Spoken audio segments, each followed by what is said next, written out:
One of the historical lessons that everybody needs to understand is that starvation has often been used as a method of control by dictators. And what we may be seeing is the leading edge of that happening right here, right now in the US. Now, when you think about some of the early stages of any dictatorship that takes over, whether you're talking about Stalin or Mao or anybody else, one of the first things that happened in those dictatorships was an engineered famine by those dictators to wipe out the population as much as possible and weaken them to make it easier for them to control. When you look at Stalin's purges, that was the Ukrainian famine that had a tremendous toll on Russia. Ukraine was the breadbasket of Russia. And Stalin, when he came to power, one of the first things that he did was engineer starvation there. When you look at Mao, and his experience in the Great Leap Forward and the famines that were caused as a result of that, there were millions that were wrapped up in the death toll. And those are just numbers, but these are individual lives that have been wiped out through the strategic use of starvation as a control mechanism. And we might be seeing something like that starting in the US. Here's what I mean. Trump ran on mass deportation and mass detention. And you've seen that in the first couple of weeks where he's rounding up anybody and anybody that doesn't look like a European American. So if you're Mayo colored, you're safe.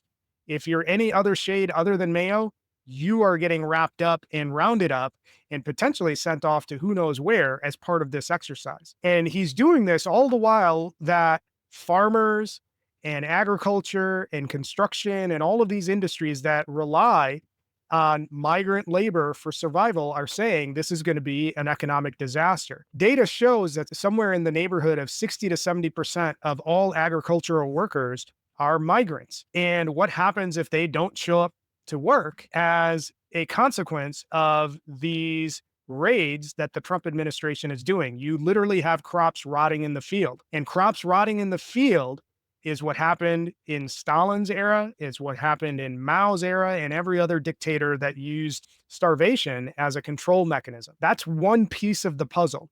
The other piece that we have to think about is what's happening in California.